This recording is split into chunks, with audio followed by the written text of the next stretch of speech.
Hola, hola, muy buenas tardes. Sean todos muy, pero muy bienvenidos en una noche más de transmisión, en donde vamos a estar indagando en las profundidades del Señor, en la palabra de Dios. Agradezco a toda la audiencia que ha estado presente en el día de ayer. Han estado indagando en la palabra del Señor, se han estado conectando, me han estado mandando mensajes en cuanto a lo que se ha hablado en el día de ayer.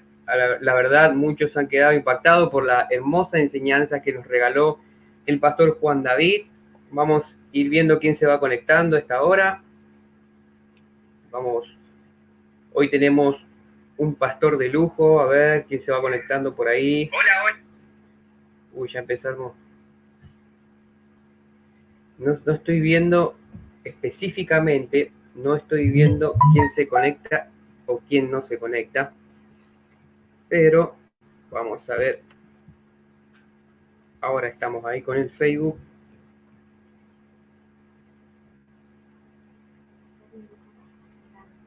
Ahí soy yo. Ahí se empezaron a conectar. Dios bendiga grandemente. Avísenme si se escucha bien, si se escucha mal, cómo se escucha, cómo se ve. Agradecemos al Señor por los que ya se están conectando, los que puedan estar viendo esta transmisión en el nombre del Señor Jesús. Que Dios los bendiga grandemente a cada uno de ellos. Bueno, recién hacía la introducción, o hablaba a modo de introducción de todas las cosas que el Señor nos habló en el día de ayer. La verdad que fuimos muy edificados por parte de Dios. Judith López, Dios te bendiga grandemente. Fuimos muy edificados de parte de Dios porque el Señor usó grandemente al pastor Juan David Carabajal de Chile. Estuvimos viendo el levantamiento de la iglesia, estuvimos viendo diferentes épocas, diferentes situaciones, vimos el tema de la gran tribulación, así que fue una noche espectacular en donde, bueno, recibí mensajes. Quiero hacer saludos ahora que hoy me llegaron mensajes de que decían, te mandé mensaje y te mandé preguntas y no las leíste, discúlpenme. Bueno, fue bastante ajetreado en el día de ayer, se colapsaban las preguntas. Dios bendiga a nuestros hermanos de Bolivia, La Paz. Dios bendiga también a nuestro hermano de Uruguay que nos están viendo desde aquel lugar. Dios bendiga grandemente a nuestros hermanos de Chile que nos están siguiendo.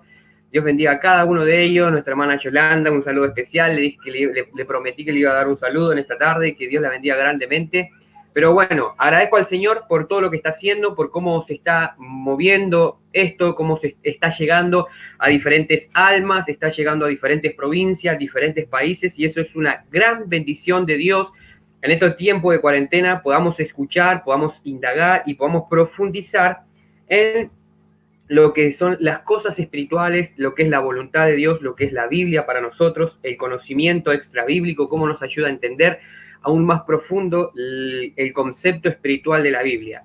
Pero en esta noche tenemos un invitado especial también, un profesor de teología del Antiguo Testamento en el Instituto Vida de Cristo, la Escuela de Ministerio, ahí en la Iglesia Cristo para Todos.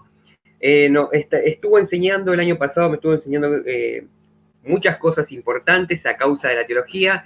Y bueno, le hice la invitación, automáticamente dijo que sí. Eso muestra la capacidad y la humildad que este varón tiene también. Así que agradezco mucho al Señor. Me ha tenido de alumno, así que ya sabe cómo manejar esta situación. Ya sabe cómo manejar este tipo de situación. He aprendido mucho con este varón. Creo que vamos a aprender mucho en esta noche. Como siempre digo, a los que vayan a compartir y los que están viendo en los grupos compartidos, por favor, vayan directamente a mi Facebook para poder ver las preguntas y los comentarios, porque muchas veces no podemos ver las preguntas y los comentarios a causa de que están en otro, claro, colgados o viendo en otro grupo. Así que, bueno, sin más demora, sin más preámbulo, vamos a presentar en esta noche al pastor Gustavo Espósito, que nos va a estar trayendo la palabra de Dios, nos va a estar introduciendo en los libros históricos del Antiguo Testamento, obviamente, nos va a estar dando un panorama mucho más amplio en cuanto a la historia. Avísenme si se escucha bien, avísenme si se ve bien, avísenme si se corta, si no se corta, porque hoy he sincronizado la cámara del celular y por ahí puede estar tildando un poco. Pero bueno, vamos a hacer que todo lo posible para que Ahí estoy saludando a algunos. Dios bendiga a mi hermana Marisol desde Chile, Hans. Ahora sí, vamos a presentar y recibir con un fuerte aplauso, ¿cómo podremos decirlo?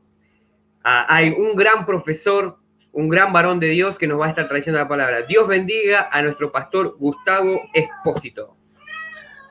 ¿Qué tal? Bienvenido, pastor. ¿Cómo estás, mi hermano? ¿Cuánta presentación, por Dios, qué bochorno, qué vergüenza. No. Yo, mira, normalmente, no. Si no soy Gustavo, soy Gusti, gordito, pelado. Ya está, con eso, basta. No, por favor. ¿Cómo vamos a presentar a una eminencia como usted que de esa manera? No, está claro que los que no tienen confianza no me van a decir que hace pelado, ¿no? Pero vale, o sea. No, pero y sí, se pero nota por qué, ¿no? usted siempre. No se nota. Usted siempre trata de llegar de esa forma y es lo que lo hace tan rico también en esa área, su carisma, pastor. Bueno, muchas gracias, ¿sabes? La verdad que es un privilegio compartir este espacio. Y yo soy un muchachito que no sabe decir que no tengo dificultades con eso, a todo le digo que sí, o sea. Y aunque en este tiempo de pandemia pareciera que lo que nos sobra es el tiempo, bueno, para quienes estamos en la docencia y tenemos algunas ocupaciones, es un tiempo de grandes desafíos que trae sus complejidades y también su cansancio, pero celebro estos espacios, celebro cuando hay interés por dar a conocer la palabra, porque si hay algo que necesitamos como cristianos en este tiempo, si hay algo que como pueblo de Dios necesitamos es volver a la fuente y estudiar las Escrituras y de esa manera profundizar nuestra relación personal con Dios, crecer en conocimiento de su personalidad. A veces tenemos datos, conocemos cosas, pero la Biblia debe acercarnos al Dios de la Biblia, al Dios de la palabra que sigue obrando en la historia porque Él es el Señor de la historia. Amén. Sí, bueno, ahora hago una aclaración. Estuve chusmeando. Sí, haga la aclaración, ya me la veo venir a la aclaración. Yo, por las dudas, no. Yo sé lo que estás pensando, pero no es eso. Después eso te lo aclaro en otro momento. Pero a los que se quedaron con dudas anoche, ¿no? Con la charla del pastor Juan David, estuve chusmeando un rato ahí hace un rato. Interesantísimo, ¿no? Plantear este tema de la escatología. Yo, como te decía, yo le escapo. Para mí el futuro está en las manos de Dios, entonces ya está, el futuro es suyo, yo sé que Él va a venir y esa es mi esperanza, yo con eso me contento, pero celebro que haya hermanos con la capacidad y el conocimiento del hermano Juan David, pero les aclaro, cualquier duda que les haya quedado de anoche, Pastor Juan David, sí, pasales el teléfono. Y sí, obviamente. No sé. Lo mismo de esta noche, ¿sí? Que se arreglen con el de mañana. No.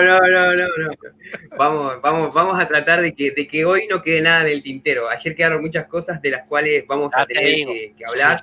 Si queda en el tintero, te arreglás vos mañana con tu invitado de mañana. Bueno. Vamos a tratar de que no pase. Bueno, queríamos saludar un poco a la audiencia. Pastor Isaac desde Mendoza ya no está bien. Kevin. Vamos, los mendocinos. Ahí, vamos. Bueno, aclare eso, pastor. ¿De dónde es usted? Bueno, yo, ¿cómo de dónde soy? Yo, de Mendoza. Soy Mendoza. Voy a hacer una corrección. Yo soy San Rafaelino. Qué bueno. Rafaela estuvieron a punto de hacer provincia en un momento a causa de su ego. No, sí, digo de su trabajo. No de la densidad poblacional, sino de la densidad de ego. Pero la mejor provincia de nuestro país, Mendoza. Exactamente. No lo digo yo, lo dice un montón de gente. Y si no, y si tiene alguna duda al respecto, vuelva o vaya y conozca. Vaya y conozca Mendoza, sí, sí.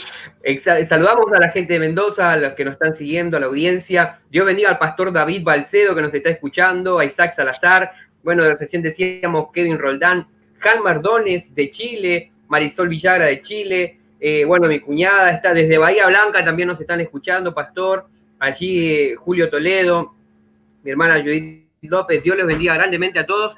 Pero bueno, vamos al tema. Creo que hemos estado, a ver si me sale por acá, 10 minutos ya conectados, en donde vamos a dar la introducción. Vamos, dijo el mosquito, va a dar la introducción el pastor a los libros.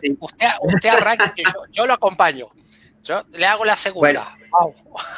Bueno, a modo de introducción puedo decir que fue es un excelente profesor en cuanto a la teología del Antiguo Testamento, sabe mucho de historia, nos colocó en el lugar correcto para entender los libros históricos del Antiguo Testamento, ya que tienen muchas guerras, tienen mucho movimiento político, tienen mucho pelea territorial, imperios que han estado constantemente queriendo, por así decirlo, también robar un poco la identidad del pueblo de Israel, pero hay cosas que nos van a ayudar a entender estas cosas, los diferentes imperios, la historia, el movimiento político que se movía en ese momento, nos ayuda a entender el panorama del Antiguo Testamento cuando leemos los libros históricos, ¿verdad, pastor? Eso intentaremos. Y si no, tengo un par de libros que le puedo recomendar. Y cuando salgamos de la cuarentena, se va a Peniel, se va a Editorial Vida y los compran. Si no, le paso algún PDF que yo tengo por ahí y le damos. Mire, a ver, lo que me gustaría, si me permitís, ¿ya vas a entrarle al mate? Sí. Bien, perfecto. Sí, ya pedí el mate, Un vasito de agua, ¿sí? Muy bien. El sanguchito de queso y bondiola hace un rato, ¿sabes qué? La sal, ¿no? Importante. Pero bueno, ¿por qué?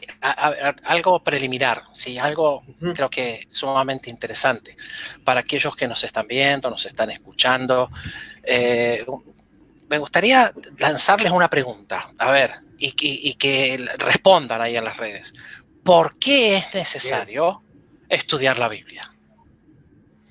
¿Por qué creen ustedes, ¿sí?, que es necesario estudiar la Biblia? ¿Sí? Que cada uno ponga ahí en el muro algún comentario. ¿Por qué? ¿Por qué considera que es necesario? Yo ahora, de todas maneras, les voy a compartir algunas de las ideas que tampoco son mías, son de un libro de Antiguo Testamento, de un libro que se llama El Libro Siempre Nuevo, del profesor Pastor Silva. Y alguna de esas razones tiene que ver, a ver, en principio, porque la Biblia es un libro único. Exacto. En la historia de la humanidad no hay un libro que se le asemeje. No hay un libro igual. No hay un libro parecido a la Biblia. ¿Sí? Es única y única como en su género. No existe una obra de tal magnitud. Y a ver, y pensemos por qué es única. Por eso digo, esto es como para ir calentando motores, ¿no? Ahí viendo, a ver. Ustedes sabían, por ejemplo, que la Biblia fue escrita por unos aproximadamente 45 autores diferentes, personas con diferente trasfondo social, de diferente origen social, cultural, económico, que vivió en distintos momentos en la antigüedad, ¿sí? Pensemos, a ver, cuando nosotros pensamos, por ejemplo, vamos a pensar en el Antiguo Testamento, básicamente, ¿sí? Nos vamos a concentrar ahí para no dar demasiado dato, más información de la que nos corresponda a la audiencia, aquellos que nos están siguiendo esta noche. Pero pensemos, cuando uno piensa en la ley o piensa en el Pentateuco y automáticamente viene a nuestras mentes la figura de Moisés, pensemos, ¿qué imperio sí, estaba reinando? ¿Qué imperio tenía la hegemonía? Según el mismo relato bíblico, ni siquiera vamos a ir a buscar otras fuentes, lo cual viene siempre bien. Pero ¿en qué imperio pensamos? Yo esperaría una respuesta. Egipto, tal cual, exactamente. Así que fíjese, una de las grandes civilizaciones de la antigüedad, ¿sí? Egipto. Cuando pensamos en Josué, cuando pensamos en el tiempo de los jueces, aparecen ahí, pensemos que Josué y Jueces son los libros que nos relatan el momento en que Israel va a entrar finalmente, después de años de cautiverio en Egipto, a la tierra prometida. Y allí encontramos, o sea, Josué y todo el pueblo de Israel se encuentra con pueblos que habitaban la tierra de Palestina, los cananeos, ¿sí? Y antes de ingresar se encontraron con edomitas, moabitas, amonitas y distintas configuraciones étnicas, casi todas de origen semita, pero que tenían sus particularidades, ¿sí? Y ese es el tiempo que nos relatan, por ejemplo, esos dos preciosos libros históricos. Ahora vamos a ahondar un poquito en eso, pero digo, simplemente para ilustrar, la Biblia es un libro único, por la cantidad de autores que vivieron en diferentes momentos de la historia, ¿sí? Diferentes trasfondos. Entonces pensamos en los grandes imperios en los que la Biblia, o sea, mientras transcurre la historia bíblica, o sea, la Biblia no nos cae del cielo así, como en una campana, un Tupperware, ¿no? Alguno tiene esta idea. No. Bueno, eso sería bueno también de por ahí darle un poquito de panorama a eso, porque vemos que es un pueblo donde fundamenta su religión, vamos a decirlo así, porque para eso era una religión en ese momento. Vamos a hablar de su fe. Su fe, donde fundamenta su fe en un libro también, en donde hay un libro, en donde hay un mandamiento. Exacto. A ver, y pensemos esto, la historia que nos relata la Biblia o la fe a la que hace referencia la Biblia es una fe histórica. Acontece, Dios interviene en la historia en medio de los acontecimientos y del progreso de las civilizaciones y en el transcurso de grandes imperios de la antigüedad. Vos recién mencionabas Egipto, los pueblos cananeos con los que se encuentra Josué y el pueblo de Israel al entrar o al reingresar a la tierra prometida. Luego, asirios, babilónicos, ¿sí? Griegos. Sí. Finalmente, la historia del Nuevo Testamento transcurre mientras se desarrolla otro de los grandes imperios de la antigüedad, por lo menos en el cercano Oriente, en Medio Oriente, que es el Imperio Romano, ¿sí? Así que fíjense cuántas cosas han acontecido en la historia de la humanidad y con las que también se liga o se relaciona la historia del pueblo de Israel, ¿sí? Porque a eso nos referimos. Entonces, estas son algunas de las cosas que hacen interesante el estudio del texto bíblico, su diversidad. Quizás algunos nos está escuchando y saben, y otros quizás nos están escuchando y no saben, que además la Biblia, a diferencia, uno va a la librería y encuentra un libro y está escrito en determinado idioma, y ciertamente hay libros que podrían estar escritos en más de un idioma, pero generalmente no hay como la Biblia. La Biblia ha sido escrita en 2 idiomas, hebreo, griego, y algunas secciones de ellas han sido escritas también en hebreo. Ahora, ¿qué hace a este libro aún más grande, más maravilloso, más extraordinario y diríamos sobrenatural? Que Dios se revela, Dios se da a conocer, Dios nos da a conocer sus planes, sus propósitos, los propósitos para toda la humanidad. Y ese propósito hace a la unidad del texto. En medio de esa diversidad hay un tema que es la salvación de la humanidad. Y cuando hablamos de salvación y del plan redentor de Dios para toda la humanidad, pensamos en una persona, Jesús. Y de principio a fin, la Biblia es una historia de salvación. Dios se revela, Dios se da a conocer a la humanidad y nos da a conocer sus planes y propósitos que se consuman en la venida del Mesías, en la venida de Jesús, su muerte, su crucifixión y su resurrección. Y esto hace de la Biblia ese libro maravilloso que aún al día de hoy sigue cambiando vidas, sigue transformando vidas. Amén, amén. Sí, pastor, totalmente de acuerdo con esto, con respecto a la línea histórica que lleva la Biblia, porque de hecho el Señor Jesús en un momento le empezó a hablar de la ley, los salmos y los profetas, que era la división de la Biblia hebrea. Correcto. Eso lo aprendí con usted. Entonces, Bueno, en Lucas capítulo 22 creo que habla de eso. Entonces, les empieza a hablar todas las cosas que de él decían. O sea, que con exactamente. todo el Antiguo Testamento, esa división, sea los libros que fueran, apuntaban todo al Mesías Redentor, que hoy en día nosotros tenemos salvación gracias a esas escrituras y a esa venida y a esa muerte, sepultura y resurrección del Señor Jesús. En Juan capítulo 5, versículo 39, Jesús dice, examinen las escrituras. Porque si ustedes dicen, ¿no? Hablándole a sus oyentes en ese momento, porque si ustedes dicen que en ellas hay salvación o vida eterna, pues bien, les dice Jesús, ellas, refiriéndose a las escrituras, hablan de mí. Entonces, las Claro. escrituras, como más tarde le escribirá, más tarde o más temprano, de acuerdo a dónde nos situemos, como Pablo, voy a decir mejor, como Pablo le dice a Timoteo en su segunda carta, capítulo 3, versículos 15 al 17, sí, él estaba feliz de que Timoteo había sido instruido en las escrituras y que esas escrituras le harían sabio para obtener Wow. salvación por medio de la fe en Jesús. Y este es el mensaje central, medular de la Biblia. La palabra conocerla nos da sabiduría. Ahora, esa sabiduría es una sabiduría de matiz especulativo, ¿sí? Sino práctico. Nos mueve, nos moviliza a que, a que por medio de la fe podamos obtener salvación. ¿Fe en quién? En Amén. Jesús.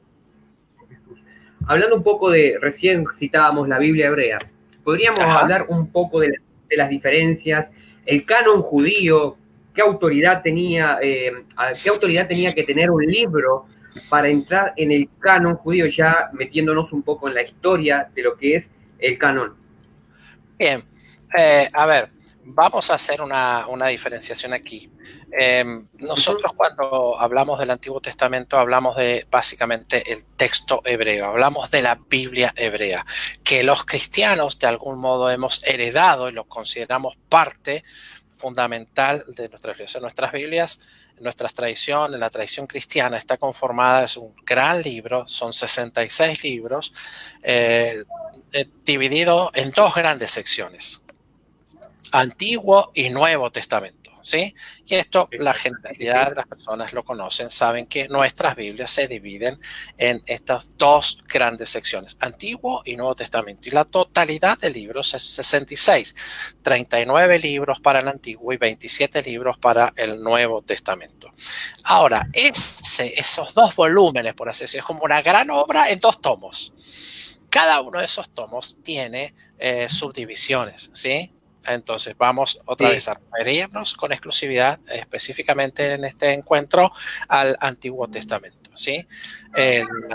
La Biblia hebrea, ¿sí? La Biblia hebrea es que es la que nos ha traído a nosotros los cristianos el Antiguo Testamento. Tiene tres divisiones, ¿sí? Tres divisiones. La primera es la Torá, la segunda parte es, o la segunda división de la Biblia hebrea son los profetas y finalmente los escritos.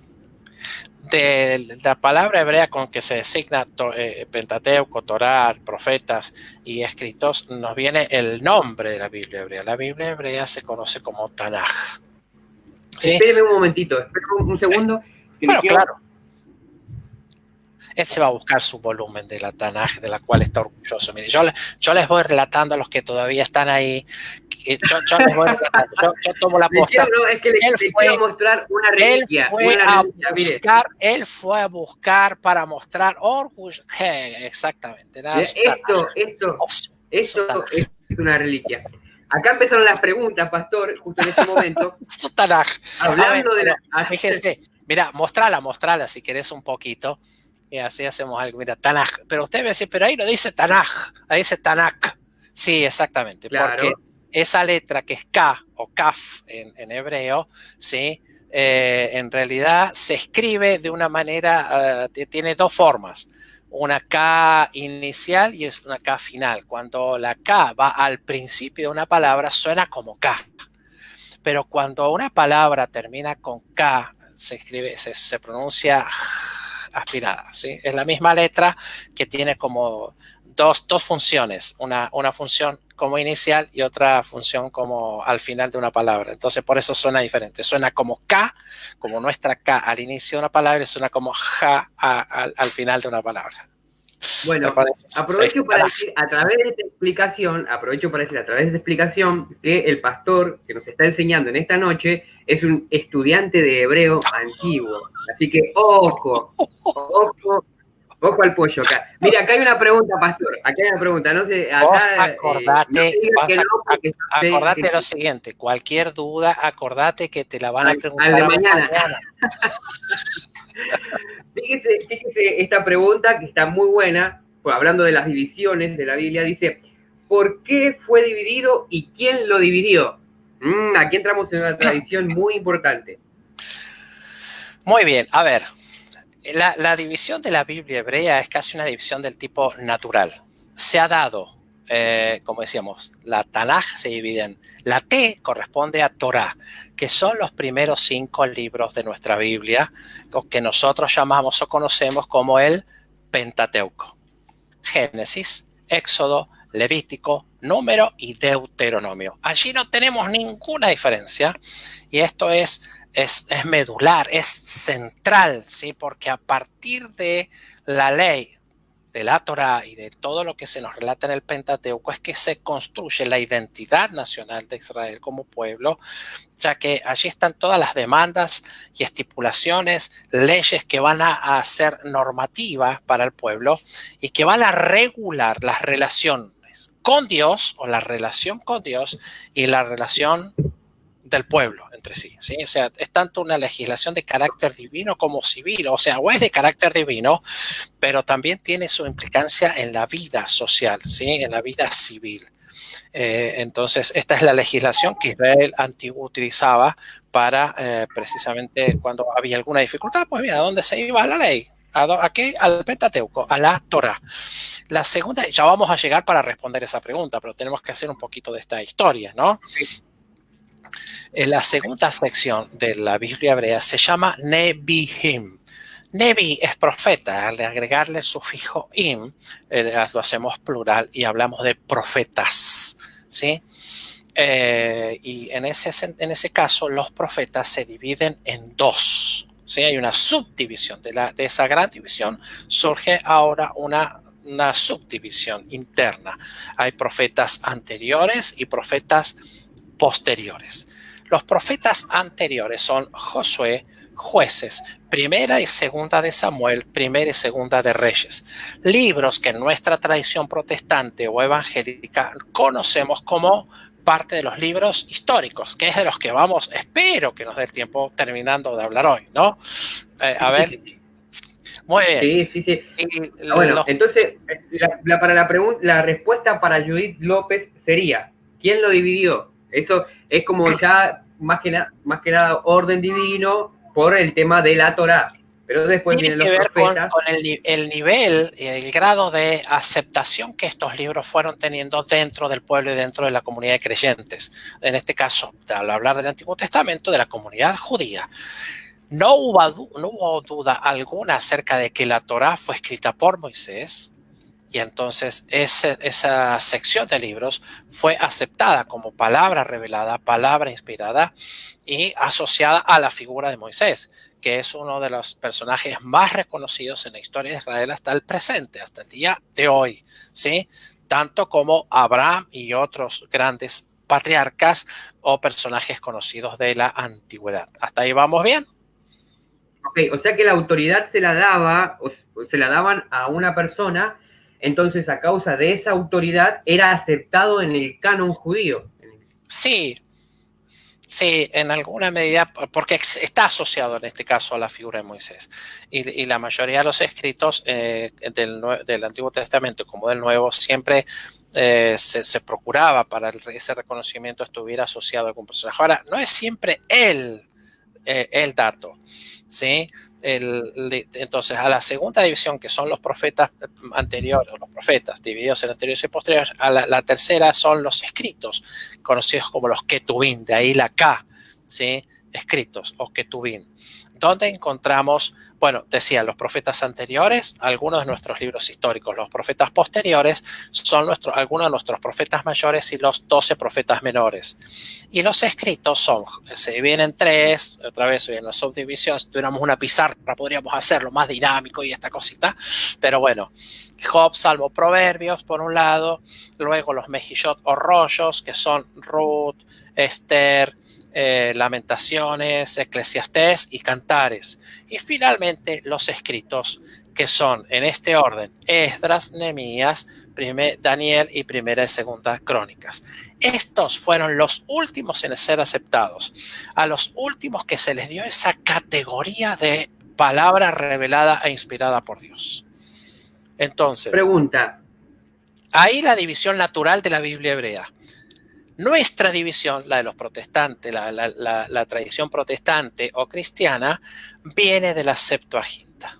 Y ahí tendríamos que hacer un poquito de historia para responderle a la hermana que acaba de preguntar de dónde, cómo, a quién se le ocurrió. Bueno, ahí aprovecho para decir que en mi canal de YouTube, Hacer Palabras y Hechos, yo dejé un estudio bien detallado de lo que es la Biblia Septuaginta. Muy bien. Así que entonces, aprovecho para decir esto también a mi hermana Judith. Hay que volver a ver ese programa. Acá simplemente entonces vamos a decir que es la primera traducción del Antiguo Testamento a un idioma que no es el hebreo. ¿Sí? Exacto. Es la traducción más antigua de todo el Antiguo Testamento del idioma hebreo al idioma griego. Sí, seguramente allí habrás comentado por qué, porque era necesario para todos los judíos que estaban en la dispersión tener el texto en el idioma que se usaba en el imperio en ese momento, el imperio que dominaba y que había conquistado toda la Palestina, el norte de África y gran parte de Europa, era el imperio griego. Y eso fue más o menos hacia el 250 a.C. Muy buena. Esa traducción fue la que hizo una división que no consideró al canon hebreo, o sea, la forma en que estaba configurado, compuesto el canon hebreo, como acabamos de explicar, sino que más bien hizo una subdivisión basada en géneros literarios. Es decir, vamos a ver, estos libros más o menos de qué hablan, y nos cuentan y nos relatan la historia de Israel. Listo, entonces a eso los vamos a agrupar acá, ¿sí? Y los vamos a llamar libros históricos. Y eros aquí tratando de estudiar un poquito o introducir a los libros históricos. No sé si eso responde a la pregunta de la hermana que consultó recién, pero ese fue el criterio, o son los criterios por los cuales las Biblias tienen como esa división o ordenamiento del índice de manera distinta, ¿sí? Exacto. Entonces vemos, igual los griegos eran de tener estas cosas así, géneros literarios, ellos tenían sus poesías, ellos tenían un montón de cosas en cuanto a escritura muy estructuradas, entonces nos llevaron a que nuestra Biblia protestante tuviera, por así decirlo, el esquema de lo que es la Biblia, la Septuaginta. Pero una pregunta acá que surge también puede ser, ¿por qué los libros deuterocanónicos que están en la Biblia Septuaginta no están en nuestra Biblia protestante? Bien, interesante pregunta. Es la pregunta que hace 1,5 millones de alumnos de teología. ¿Sí? Todos dicen, ¿por qué? Bueno, sí, pero es simple, mire, porque al momento de las traducciones protestantes o de corte evangélico han decidido seguir el canon hebreo. El canon hebreo no considera a esos 7 libros dentro de su canon. No los considera libros revelados o inspirados. A ver, primero, porque algunos de ellos, y hay algunas razones, ¿sí? Una de bastante peso es que esos libros, en su mayoría, fueron escritos en el periodo intertestamentario, ¿sí? Es decir, más o menos para el periodo en que surge la Septuaginta. ¿Y de qué origen serán esos libros entonces? Griego. Correcto, dijo, ¿no? Una afamada conductora. Correcto, muy bien. Eso fue Entonces, aproximadamente siglo II, siglo III, en donde se gestó un movimiento muy apócrifo de esto. ay, Es no un me lo movimiento muy llame, amor, hereje, ¿no? no sea tan malo, no sea tan cruel, ¿no? Deuterocanónico, está genial. Deuterocanónico, exacto, exacto. Pero para el siglo II y a fines Claro. del siglo III, por lo que me ha Ay, dado usted en el conocimiento, se movió un movimiento muy fuerte en cuanto a herejía y libros, de los cuales empezaron a aparecer abundantemente en ese periodo. se produjo en tiempos del Imperio Griego y no que las otras civilizaciones no lo tuvieran, ¿eh? Porque en el texto hebreo hay indicios. Si uno lee, por ejemplo, los libros históricos como Reyes o Crónicas, ahí aparece, hay mención a otros libros. Aparece las Crónicas de los Reyes de Judá, la Crónica de los Reyes de Israel y Judá. Hay el El libro de narrador. Jacer. Bien, mira cómo se acuerda, exactamente. Entonces, ven esos detalles, hacen mención a fuentes que no quedaron, pero que indudablemente el autor del texto las conocía, tenía acceso a ellas y de algún modo le informaron al autor sobre alguna de las cosas o eventos que él está relatando en el texto bíblico. Y Wow. a ver, Jacero, fueron considerados revelados, inspirados, no, pero fueron fuente que sirvieron al autor inspirado, ¿sí? Ahora, en el caso del periodo intertestamentario, hubo una gran proliferación de escritura, de literatura abundante, muy abundante, ¿sí? Un desarrollo de la literatura sumamente interesante. Ahora, esta es una de las razones, pero no, a ver, que sea griego, no, bueno, podría pesar porque para la tradición hebrea meter un libro griego dentro de su canon, la verdad que podía hacerle ruidito Ah, alguno. un tema más, va más un tema de identidad, de decir, Bien, bueno, por eso a la Septuaginta también la declararon como una traducción nefasta. De hecho, hicieron un día es dedicado al una, becerro de oro y un bien, día dedicado a la Septuaginta en cuanto exacto. a Y evolucionar. es una perspectiva, a ver, no es el argumento. Hay otros quizás que deberíamos considerar, como por ejemplo el hecho de que allí no se mencionan cosas demasiado diferentes a las que ya mencionan otros libros históricos y ya con más reconocimiento y con más peso que los que conformaban el canon hebreo. ¿Se entiende? Es decir, no Sí, hay nada de novedoso y algunos libros tienen alguna cuestión así, algún matiz medio fabuloso, medio fantástico, algunos relatos un tanto extraordinarios y estos quizás sean argumentos todavía de mayor peso. No nos informan de nada diferente a lo que ya teníamos o lo que ya la tradición judía había consagrado como palabra revelada o inspirada. A excepción, ok. diría, de primera y segunda de Macabeos y una parte de Tobías o de Tobit que nos informan bastante acerca de qué pasaba en Israel en ese oscuro momento donde cesó el servicio profético, ¿no?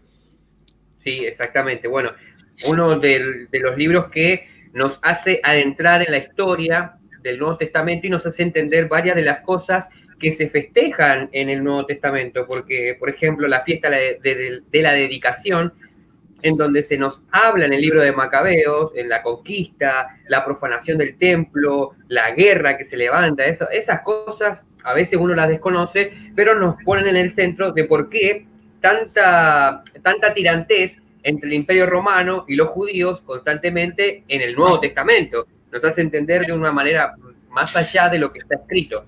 Nos brindan un poco el trasfondo en el cual llega el Mesías anunciado en el Antiguo, ¿sí? Nos brindan un trasfondo social interesante porque allí surgieron algunas en ese periodo y aún un poquito más atrás, en el tiempo babilónico, del exilio babilonio, aparecen instituciones judías con las que nos encontramos en el Nuevo Testamento. La sinagoga, el Sanedrín, fariseos, saduceos, todos esos movimientos surgen en ese periodo. ¿Sí? Acá hay una pregunta, Pastor, que bueno, creo que se ha contestado, pero no, quizás no le ha prestado atención en este momento. Kevin Rondal dice, ¿por qué el libro de Enoch no aparece en el Antiguo Testamento? Recién hablábamos de fábulas y todo eso. Bien, es eso, porque la comunidad, insisto, indudablemente hay mucha literatura en el Antiguo Testamento que, o inclusive en el Nuevo, es mencionada y no ha sido incluida dentro de los libros revelados. Y tiene que ver un poquito con eso, con algún criterio que se aplicó. A ver, ¿cuál es el criterio? Que ese escrito realmente se le reconociera a la autoridad, ¿sí?, ante toda la comunidad, que no hubiera duda en relación a su autoridad, ya que este libro fuera revelado e inspirado por Dios, ¿sí? Amén. Eh, Ahora, hay en esto la dirección del Espíritu Santo, ¿sí? Hay algo que no debemos olvidar. Hay en esto la tarea de la revelación, la inspiración, son iniciativas de Dios, que escogió hombres y mujeres a lo largo de la historia que escribieron los libros sagrados y que la Biblia nos llega a este tiempo porque hubo personas que también la preservaron. Pero aún en esa tarea que excede a la inspiración, que va más allá del momento de escribir, la transmisión, la traducción y la preservación entran dentro de la esfera del cuidado que Dios tuvo para que el mensaje que Él pretende y anhela llegue a toda la humanidad, usando hombres y mujeres a lo largo de toda la historia de la humanidad y de diversas maneras. amén. Ahora, para entrar un poco en los libros históricos y dar algo, a modo de introducción, ¿qué podemos decir, Pastor? Vamos. Muy bien. Vamos a hacer un breve recorrido, ¿sí? Nosotros tenemos que recordar que el Pentateuco termina en la llanura de Moab, ¿sí? Allí Moisés en el Deuteronomio da sus últimos discursos, recordando la ley, recordando las acciones de Dios, los eventos, la manera en que Él se había dado a conocer y revelado al pueblo de Israel en el desierto, desde que salen de Egipto y durante toda la travesía por el desierto, ¿sí? Moab es el lugar geográfico donde el pueblo se encuentra. Josué retoma el relato allí y es una continuación del relato del Pentateuco, pero ahora ya pasando de Moab del otro lado del Jordán para tomar la tierra prometida, ¿sí? Josué y Caleb representan a toda una generación. Recordemos que de la generación de Josué y Caleb todos perecieron en el desierto. Ahora hay una nueva generación liderados por Josué y por Caleb que ingresarán a la tierra prometida y tomarán esa tierra que Dios había prometido darles. El texto dice con claridad, y ahora los mando, y ahora entrarán en la tierra que yo les doy. O sea, otra vez la iniciativa, ¿sí?, es de Dios. Y es Dios quien acompañará a su pueblo para tomar esa tierra que Él les va a dar en herencia, en heredad. ¿Y cuáles son las condiciones? Que ellos fueran fieles a la ley, al pacto, a la alianza que Él estableció a través de Moisés en el monte Sinaí.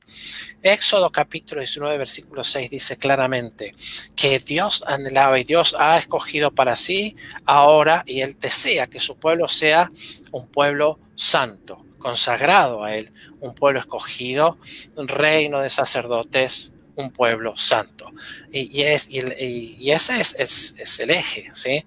Dios anhela, ha escogido un pueblo que Él anhela que sea un reflejo de su santidad, un reflejo de su gloria, y donde se hará eco aquel llamado hecho a Abraham. Yo te saco de tu tierra, ¿sí?, y yo haré de ti una gran nación, innumerables, y te bendeciré para que vos seas bendición. Hay un profundo interés misionológico en el llamado de Abraham y que Israel debía cumplir, ¿sí? Hay claramente Israel claro, ahora... Más allá de un pueblo, Dios estaba formando una nación con ellos. Exactamente.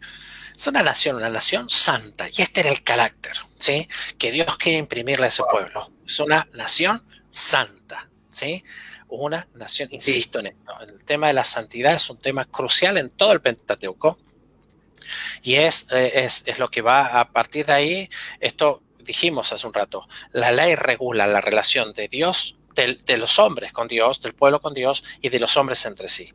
¿Cuál es el carácter de esa relación? La santidad de Dios, ¿sí? Claro. No hay probable relación profunda e íntima con Dios, sino es considerando al Dios, a nuestro Dios, como lo que es, un Dios que es santo, santo, santo, tres Wow, veces santo, ¿sí? sí. Y a partir de allí, eso afecta a nuestras vidas y debe afectar nuestra relación con los demás, ¿sí? Eso nos moviliza o nos mueve a una mayor integridad y a una mayor santidad en todas nuestras relaciones, relaciones familiares, relaciones laborales y relaciones de cualquier tipo que querramos establecer, deben estar reguladas o deben tener en cuenta este concepto maravilloso y único que es la santidad. Y esto es lo que Dios esperaba de Israel, que Israel reflejara su santidad y que se distinguiera de sobre todos los pueblos de la tierra, ¿sí? Claro, Entonces, de hecho, cada vez que ellos entraban en cautiverio por un imperio, era porque ellos se rebelaban en contra de ese carácter de Dios. exactamente, totalmente.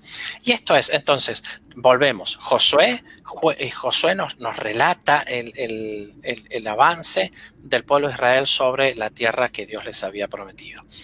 El libro de Jueces acontece inmediatamente después, acontece una serie de eventos que son posteriores a la muerte de Josué y Caleb. El pueblo entra en una anarquía absoluta.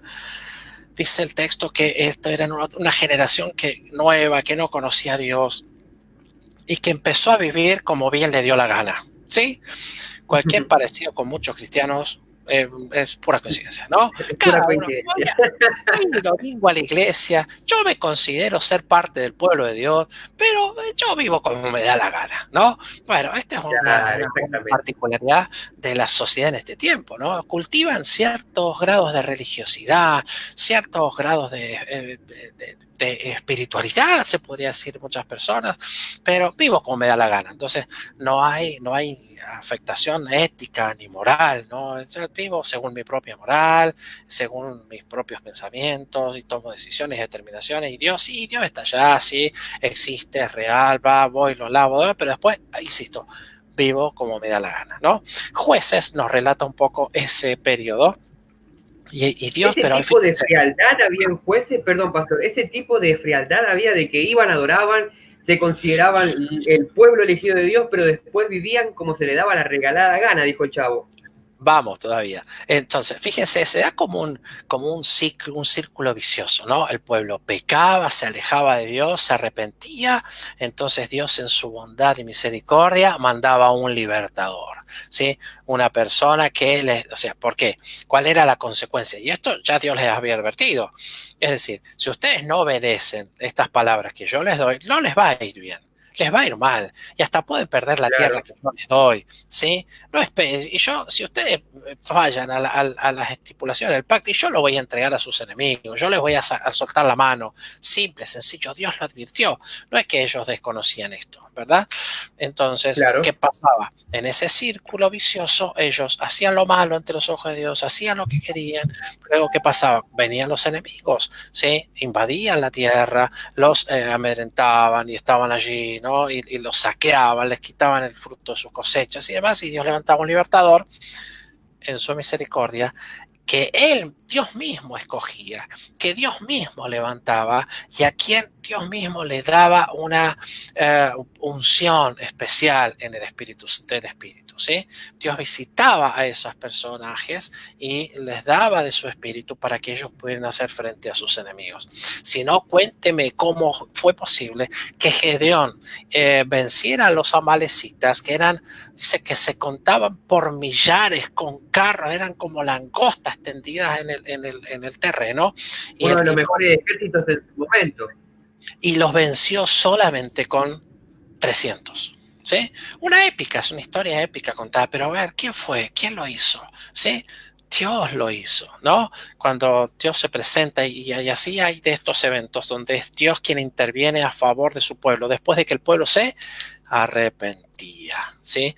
Y entonces, esto es lo que jueces nos relata.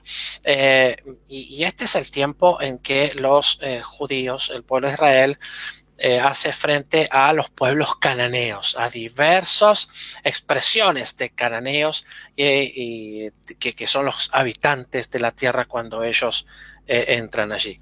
Quizás uno de los eventos que más recordemos, por ejemplo, en el libro de Josué, sea la conquista de Jericó, ¿sí? Allí hay un Claro. evento, claramente un evento sobrenatural, ¿sí? La Ahí quiero que internet. hable de algo, pastor, porque se desconoce en muchos ámbitos, o sea, en diferentes iglesias se desconoce esto. ¿Era la primera vez que eran derribados los muros de Jericó? No, aparentemente Lo no. quiero, lo quiero. Porque, a ver, es la ciudad, la ciudad de Jericó, el actual Tel es Sultán, es el montículo que ha sido estudiado por la arqueología bíblica desde muchos años atrás. Nos dan cierto indicio. Primero, tenemos que tener en cuenta, es uno de los asentamientos más antiguos de Palestina, que datan más o menos del 7.000, 8.000 años antes de Cristo. Y hubo Wow. una población más o menos estable hasta el 4.000. Estoy hablando de números redondos. Esta no me la esperaba. Después vamos a hablar en privado, ¿sabes? Pero Que fue inspiración. esperaba algunas cosas, pero no. Pero bueno, es interesante lo que sucede ahí en Jericó. Y efectivamente hay indicios dados por la arqueología de que después de este periodo, más o menos vamos a poner entre el 3.000 y el 4.000, el lugar fue abandonado, fue saqueado, ¿sí? Y esos muros, entonces se encuentran distintas capas de muros, ¿sí? Y algunos de ellos, y todavía la controversia, la discusión persiste, podría coincidir con el momento en que Josué y el pueblo de Israel ingresan a la tierra prometida, que ingresan a Palestina después de cruzar el río Jordán, ¿sí? Así que bueno, esto es un poco lo que nos relatan Josué, Jueces, ¿sí? Y después viene allí Ruth. Ruth es como entrar a un oasis, ¿sí? En medio porque la historia de Ruth acontece precisamente en el Wow, periodo de claro. Jueces. Entonces es como esa historia, como esa novela que decía, ay, qué lindo, es como sentarte a tomar el té, unos mates y ver la novela a las 5. ¿Sí? Entonces, no, vos venís, o como cuando después de un día ajetreado, insoportable, de sufrir del tráfico, no sé, los insultos de un taxista, de un colectivero, de alguien que te tiró el colectivo o el camión encima, o que tu jefe te gritara, llegar a tu casa, sacarte la ropa, sacarte primero, no, perdón, la ropa no quiero ser, sacar el calzado y decir, te sentás en el sillón y decís, voy a después. Bueno, es como esa historia que te permite como un paréntesis en medio de la situación caótica que vivía Israel, ¿no? Es una preciosa historia de amor, pero que sienta precedente para un gran tema del Antiguo Testamento y luego, sí, consumado en el Nuevo, que es la redención, ¿sí? El Pariente pagar redentor. el precio, exacto, el pariente, ese cercano que paga un precio para que esa familia, la familia de Noemí y Ruth, no perdieran su heredad, ¿sí? Entonces, Jesús en la cruz, pagando con su propia sangre, recuperó lo que siempre fue suyo, la creación para Dios, a quien él mismo creó, había sujetado para sí y que el diablo de alguna manera robó, ¿sí? O el pecado robó, pues Claro. Jesús lo recupera en la cruz del Calvario al derramar su propia sangre. Él nos compra, ¿sí? Con precio, otra vez, ¿sí? Para que podamos ser posesión de Dios, otra vez, ¿sí? Muy Aquello que bueno, el muy, diablo y muy el bueno pecado esto. que nos quitó, Jesús lo recuperó en la cruz. Él pagó, Él es el pariente cercano que nos redime, que nos compre, nos libra de la esclavitud. Entonces, Exacto. Ruth es esa preciosa historia. Primera y segunda de Samuel. Todavía estamos en el periodo del primera Samuel, en el periodo de los filisteos. Ella parece un gran personaje, ¿sí? Que es primera y segunda de Samuel, nos relatan la vida de David, un personaje maravilloso y que es precisamente, y hay un detalle importante, porque aquí está la clave, para entender también por qué Ruth está ahí donde está. Esto un Vamos, poco vamos, vamos, vamos, esa clave me gustó. Así am, cuando empieza usted a enseñar de esa forma, es am, porque algo le vino y se acordó. ampliando un poco la respuesta de por qué el ordenamiento de esto no es muy antojadiza. Por eso digo, Dios inspira así a las personas y en esto del acomodamiento de los libros también hay algún interés, no solamente histórico, pero el libro de Ruth finaliza, ¿sí? con un detalle, una descripción, una enumeración de los descendientes de Ruth y Boz. ¿Quién está ahí? ¿Quién está en esa genealogía? Sí, ¿cómo? Isaí y David. Isaí es el papá de David, ¿sí? ¿Y cómo será reconocido finalmente después el Mesías? Como del linaje de David. De David, ¿sí? Así que, y entonces después viene el libro de Samuel, que nos va a relatar precisamente la historia del rey David, de cómo él llega al trono, se establece y es reconocido hasta el día de hoy, o por lo menos dentro de la literatura del texto bíblico, el rey más grande que tuvo Israel, ¿sí? Pero antes de eso hubo, o sea, que pasar por esa transición, la transición de los jueces, que fue mediada, o sea, que fue posible el traspaso de esa transición de los jueces a la monarquía con Saúl primero y luego David, porque Saúl fue el primer rey y luego David. Aquí aparece y emerge la figura de Samuel, ¿sí? Sumamente interesante. Él fue el último juez, ¿sí? Pero él también fue sacerdote y también dice el texto que él era parte de una escuela de profetas. Así que el ministerio profético de Samuel es un ministerio que sienta precedente en el texto bíblico, ¿sí? Y en ese relato encontramos a profetas como Samuel, Natán, Gad, que conocemos como profetas no literarios. ¿Por qué? Porque no hay memorias de ellos, no hay libro escrito, como sí tenemos el de Isaías o el de Jeremías, ¿sí? Claro, esto es lo que nos relatan el primer y segundo libro de Samuel, la transición de Israel, de una confederación de tribus, ¿sí? Que vivían más o menos como podían, haciendo frente más o menos con los recursos que tenían ante el asedio, ataque de otros enemigos, a la conformación de una nación unida por una monarquía, ¿sí? Y un rey que finalmente logra unir a esas 12 tribus en torno de su persona y así Israel llega a establecerse en la tierra prometida con nuevos desafíos, nuevos vecinos, nuevas costumbres, ¿sí? Y un nuevo tipo de gobierno. Y en el relato de Samuel hay allí como cierta tensión, porque uno podría ver que el texto de pronto aparece como pro-rey y a veces aparece como anti-rey. Bueno, es la tensión lógica entre los que querían tener un rey como las naciones vecinas. Como los que pidieron a Saúl. Y otros que veían, claro, exacto, pero ¿cuál era el temor? El riesgo, que es la perspectiva teológica de la cosa. No es que Dios no quería darles un rey. El problema en el corazón de Dios en tal caso era que ese rey finalmente terminara haciendo lo que él quería y no fuera como parte, como su representante en la tierra. O sea, que se perdiera ese sentido de nación nacida en el corazón de Dios, ¿sí? Y bueno, fue finalmente lo que sucedió, ¿no? Israel, en vez de seguir apegada a la ley, al pacto, que había sido entregado, otra vez insisto en el valor de la Torá, había sido entregado a Moisés, sí, en el Sinaí, el pueblo empieza a hacer lo que quiere. Copian, imitan a quién. ¿Sí? Imitar lo malo siempre es más fácil que imitar santidad. ¿Sí? Imitar lo malo siempre es más fácil. ¿Sí? Así que diferenciarse es lo más costoso. Decir que no a ciertas cosas siempre tiene un alto precio. Entonces Israel, sus reyes, sus líderes, gobernantes, desde el rey, el sacerdote, todos metieron la pata ahí en ese periodo. Entonces, bien, la monarquía trajo esos riesgos, ¿sí?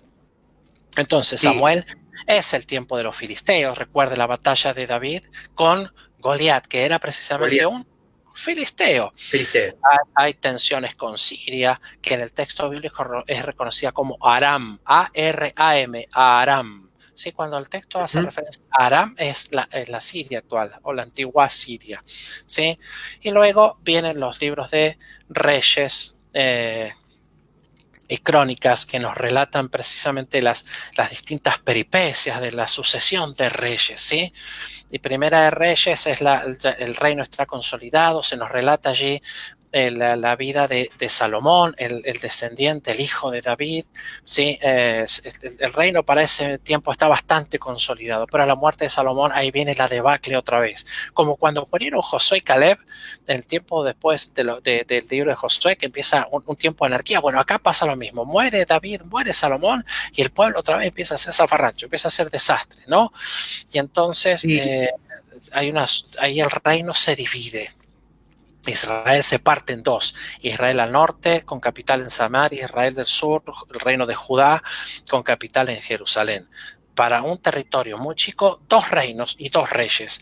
Entonces, una vez se pierde ahí en el relato de Primera y Segunda Reyes, y reinaba fulano en Judá, y reinaba fulano en Israel. Bueno, el lector de la Biblia puede advertir ahora que hace referencia a este periodo, cuando el reino fue dividido, ¿sí?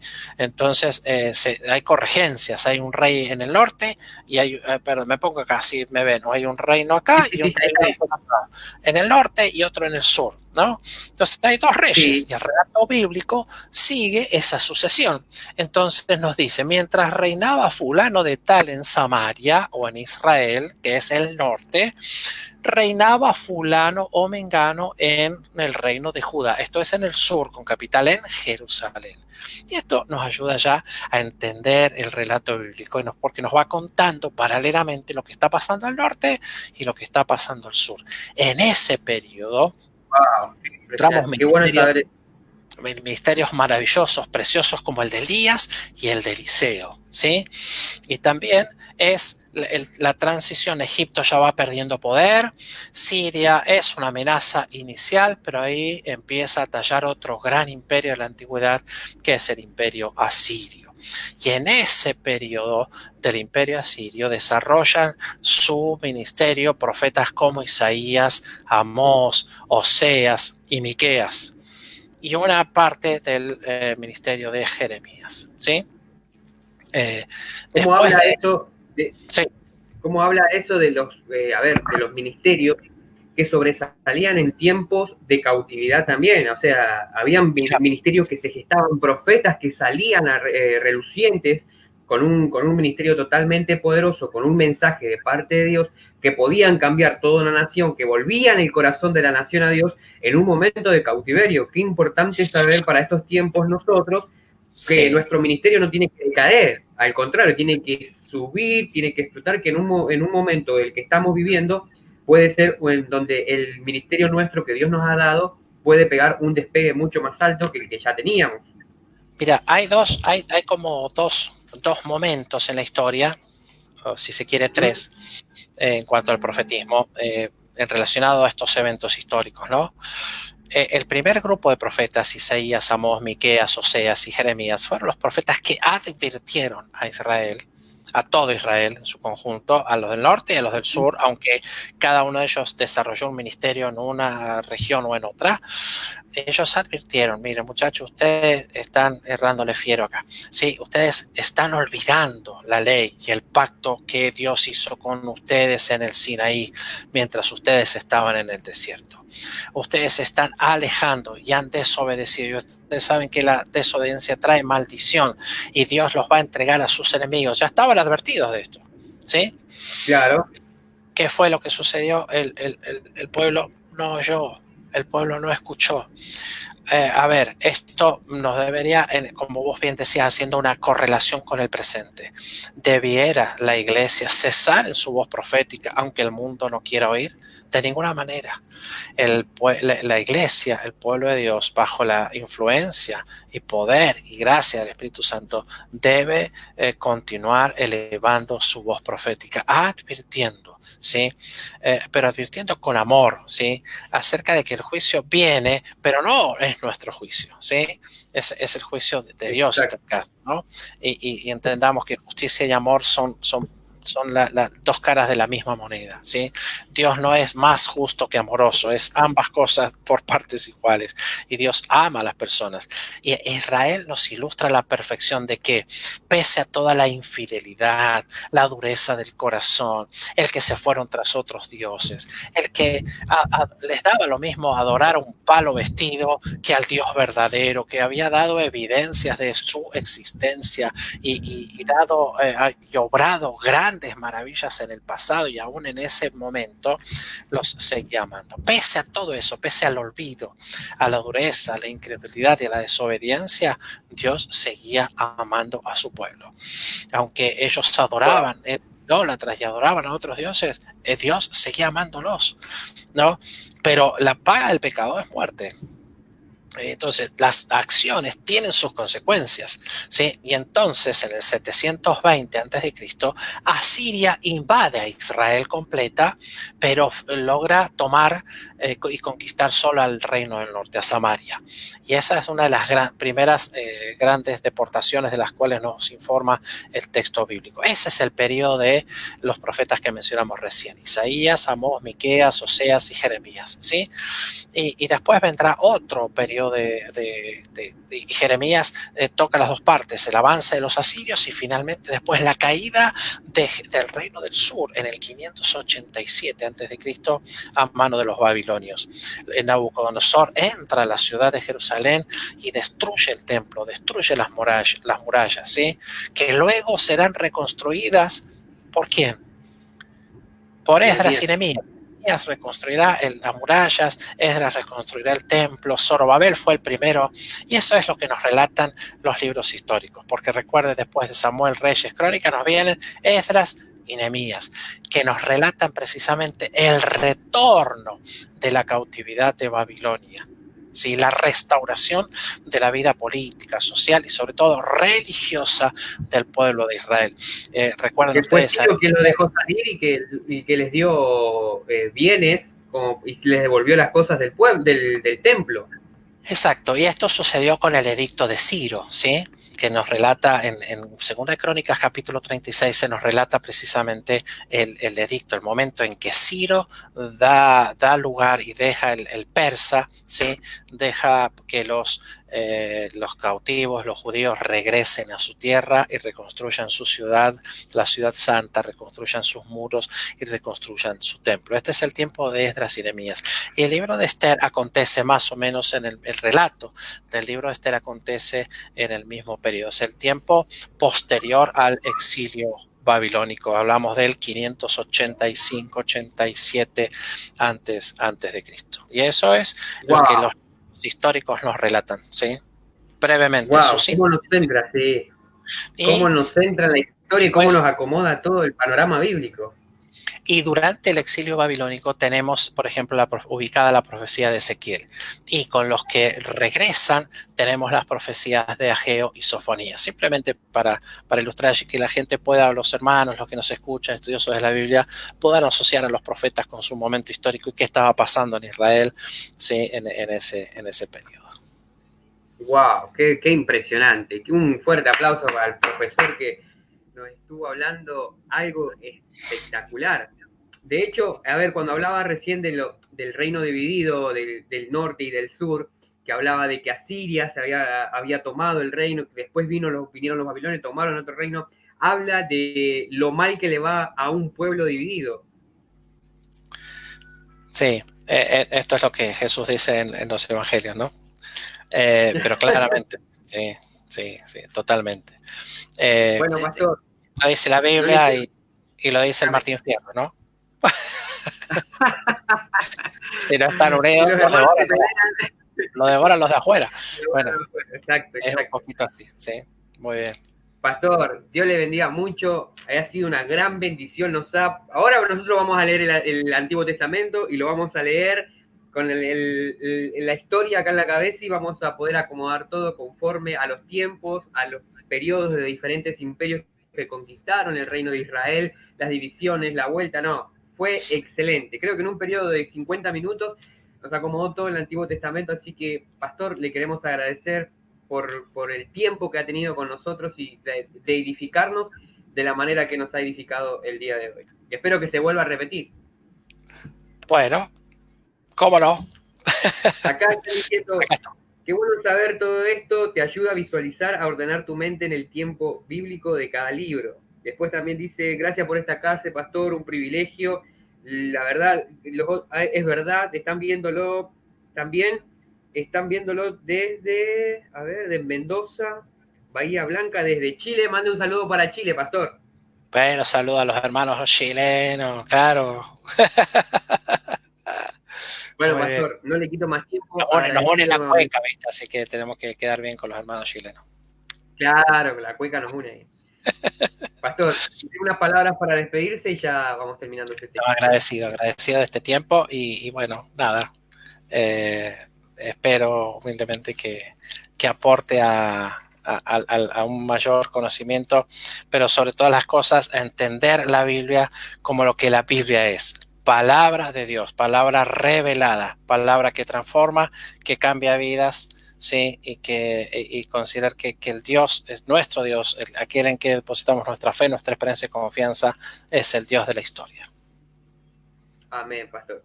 Muchas gracias, que Dios le bendiga, saludos a la familia y que se vuelva a repetir. Acá están diciendo bendiciones, pastor. Acá lo saludan, no sé si usted lo ve ahí, pero acá lo están saludando, así que bueno, Dios le bendiga, le mando un fuerte abrazo, pastor, y ahora nos escribimos por privado, ¿sí? Gracias, Abel. Dios te bendice. Y a todos los hermanos que han participado de esta reunión, de este encuentro. Que Dios les bendiga. Un gusto. Chau, chau. Bueno, mis hermanos, Dios les bendiga grandemente a todos. Gracias por estar conectados allí con sus preguntas, con sus mensajes. Agradezco al Señor por la vida de nuestro pastor Gustavo Espósito, el cual nos ha enseñado y nos ha instruido para poder entender un poco más el Antiguo Testamento, poder llegar con una vista panorámica en el cual nosotros podemos decir, esto pasó en tal lado, esto pasó aquí, esto pasó allá.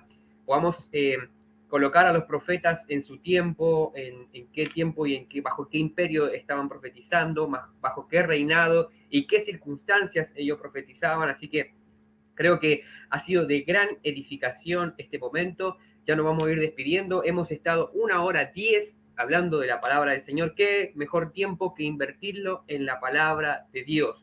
Quiero estar anunciando por medio de este canal, vamos a estar subiendo un video de las diferentes Biblias. Vamos a tocar 2 Biblias más, que es la Exapla y la Reina Valera.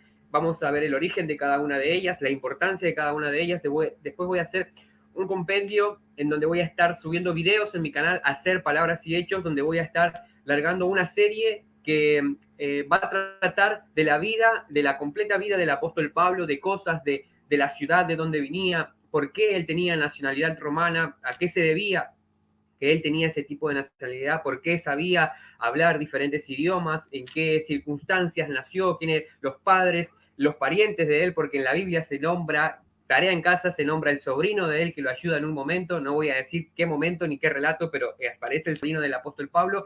Así que bueno, mis hermanos, esto va a traer y va a generar que las almas se sigan convirtiendo. Agradezco a Dios que nos están viendo también desde el pueblo de Formosa. Dios bendiga a los hermanos de Formosa. Dios bendiga a los hermanos de Bahía Blanca, de Mendoza, de Chile, de Uruguay, de Bolivia que nos están escuchando. Agradezco al Señor. Estamos enviando estudios. Quiero también contarles esa gran bendición. Me pidieron estudios desde Bolivia, así que estoy enviando algunos estudios para allá. Seguimos orando para que el ministerio, la palabra de Dios, siga corriendo por todos lados, hermanos. Dios le bendiga grandemente.